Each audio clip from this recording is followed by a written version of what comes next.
الحمد لله وكفى والصلاة والسلام على سيد الأنبياء والمرسلين أما بعد فأعوذ بالله من الشيطان الرجيم بسم الله الرحمن الرحيم رب اشرح لي صدري ويسر لي أمري واحلل عقدة من لساني يفقه قولي واجعل لي وزيرا من أهلي رب يسر ولا تعسر وتمم بالخير آمین یا رب العالمین۔ جی سب سے پہلے ہم تھوڑی سی دہرائی کر لیتے ہیں، ان میں سب سے جو اہم چیز ہے وہ ہے لحن جلی کی 4 غلطیاں۔ پہلی غلطی اس میں کیا تھی؟ کسی حرف کو دوسرے حرف سے بدل دینا، اور دوسری غلطی اس میں تھی کہ کسی حرکت کو دوسری حرکت سے بدل دینا، اور تیسری غلطی کہ کسی حرف کو بے جا لمبا کر دینا، اور چوتھی غلطی کسی حرف کو کم کر دینا، یعنی لمبے کیے ہوئے حرف کو کم کر دینا۔ ٹھیک ہے جی، یہ 4 غلطیاں۔ اور پھر ہم نے جو کل پڑھا تھا اس میں حروف کی تعداد جو ہے 28 یا 29 ہے۔ اور ایک اور چیز کہ جن حروف کو اردو میں ہم بڑی یہ کے ساتھ ادا کرتے ہیں ان حروف کو عرب لوگ الف کے ساتھ ادا کرتے ہیں۔ اور تیسری چیز جو ہم نے پڑھی تھی وہ حمزہ اور الف کا فرق پڑھا تھا۔ اس میں یہ ہے کہ الف کے اوپر زبر ہو یا الف کے نیچے زیر یا الف کے اوپر پیش یا الف کے اوپر جزم یعنی سکون کی علامت، تو چاروں صورتوں میں الف حمزہ ہوگا، اور یہ بھی حمزہ ہے، اور الف صرف اور صرف خالی ہوگا، اس پر کوئی علامت نہیں آئے گی۔ اگر کوئی علامت آئے گی تو یہ پھر حمزہ بن جائے گا۔ ٹھیک ہو گیا جی۔ اب ہم اپنا آج کا سبق سٹارٹ کرتے ہیں۔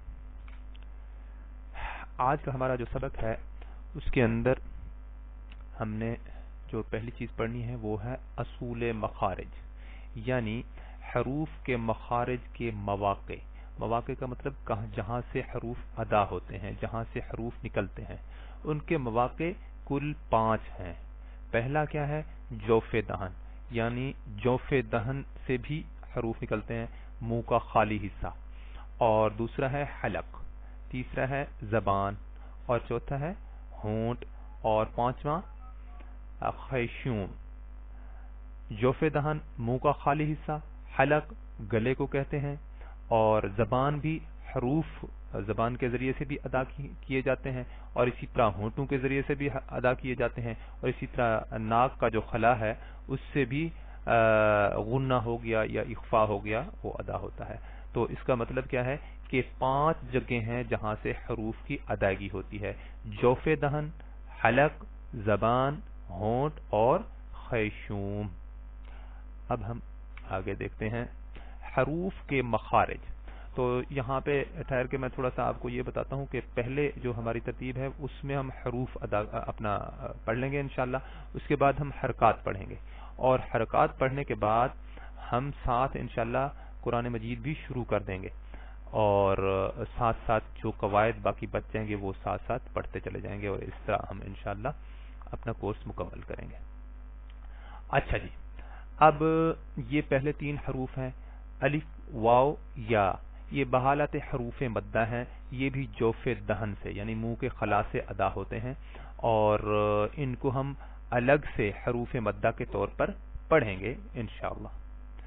اس کے بعد ہے جی یہ 6 حروف جو کہ حلق سے ادا ہونے والے ہیں، گلے سے ادا ہونے والے ہیں: حمزہ، ہا، حمزہ، ہا، عین، حا، غین، خا۔ یہ جو پہلے 2 حروف ہیں یہ اقصی حلق سے یعنی حلق کے آخری حصے سے، جو سینے کی طرف والا حصہ ہے اس سے ادا ہوتے ہیں یہ دونوں حروف۔ اور آپ کو ایک ٹوٹکے کے طور پر بتا رہا ہوں کہ میرا جو تجربہ ہے وہ یہ ہے کہ جہاں سے حروف کی ادائیگی ہوتی ہے، جہاں سے آواز نکلتی ہے، یہ دونوں حروف اصل میں وہیں سے ہی ادا ہوتے ہیں۔ اور یہ ایک اور چیز بھی آپ ذہن میں رکھیں کہ یہ جو حمزہ ہے نا، پڑھتے ہوئے شروع میں بھی اس میں ہا آئے گی اور آخر میں بھی ہا ہوگی، لیکن ساکن ہا۔ ٹھیک ہے جی، حمزہ، حمزہ، حمزہ، اسی طرح ہا، ہا، ہا، حمزہ، ہا۔ تو ایک اور چھوٹا سا وہ سمجھنے کے لیے یہ چیز بھی میرے ذہن میں ہے کہ جب انسان کبھی پریشانی کی حالت میں کبھی کوئی ٹھنڈا سانس لیتا ہے ہاں ہاں، تو یہ اصل میں یہی ہا ہوتا ہے. اس لحاظ سے آپ کو سمجھنے میں آسانی ہوگی. تو جہاں سے آواز نکلتی ہے یہ دونوں حروف وہیں سے ادا ہوتے ہیں. اسی طرح عین اور ہا یہ وسط حلق سے یعنی گلے کے درمیان سے یہ دونوں حروف ادا ہوتے ہیں. تو عین عین عین، ہا ہا ہا. اچھا ایک اور چیز ذہن میں رکھیں کہ کسی بھی حرف کو اگر چیک کرنا ہو کہ وہ اپنی اصل جگہ سے ادا ہو رہا ہے یا نہیں تو اس سے پہلے حمزہ کے اوپر زبر زیر پیش لگا دیں اور اس کو ساکن کر دیں. اس طرح بھی آپ کو اندازہ ہو جائے گا کہ اس کی ادائیگی کی صحیح جگہ کون سی ہے. اب میں آپ کو پڑھ کے سناتا ہوں. حمزہ زبر عین ا، حمزہ زیر عین ا، حمزہ پیش عین او، حمزہ زبر ح اح، حمزہ زیر ح اح، حمزہ پیش ح اح. ٹھیک ہو گیا جی. اسی طرح یہ جو دو حروف یہ والے ہیں غین اور خا، یہ دونوں حروف جو ہے حروف مستعلیہ بھی کہلاتے ہیں. یہ ہم بعد میں انشاءاللہ پڑھیں گے، موٹے پڑھے جانے والے حروف. تو یہ ادنا حلق یعنی حلق کے ابتدائی حصے سے جہاں سے زبان شروع ہوتی ہے وہاں سے یہ دونوں حروف ادا ہوتے ہیں. غین خا غین خا غین خا غین خا. تو ان کو بھی اسی طرح ہم جو ہے حمزہ کے اوپر زبر زیر پیش لگا کے پڑھتے ہیں ساکن کر کے. حمزہ زبر غین اغ، حمزہ زیر غین اغ، حمزہ پیش غین اغ اغ اغ اغ. حمزہ زبر خا اخ، حمزہ زیر خا اخ، حمزہ پیش خا اخ اخ اخ اخ. ٹھیک ہو گیا جی. تو یہ ہے آج کا ہمارا سبق.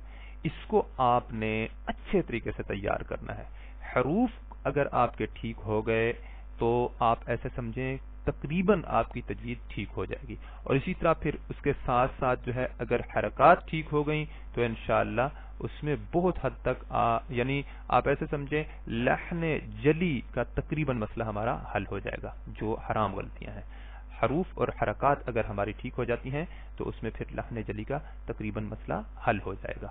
تو اس کے ساتھ یہ کہ آپ اگر سمجھیں کہ یہ تھوڑا سا سبق ہے خیر ہے کوئی بات نہیں ہم کل کر لیں گے، تو ایسی بات نہیں ہے.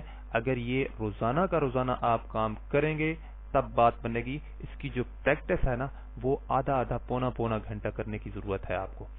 تو وہ اگر آپ اچھے طریقے سے واقعتاً کریں گے جیسے میں نے پہلے دن بتایا کہ ذوق کے ساتھ، تو انشاءاللہ اس سے نتائج آپ خود واضح آپ کے سامنے آپ کو نظر آئیں گے. ٹھیک ہے جی. یہاں پہ آج ہم اختتام کرتے ہیں. سبحانک اللہم و بحمدک نشہد ان لا الہ الا انت نستغفرک و نتوب الیک. السلام علیکم ورحمۃ اللہ وبرکاتہ.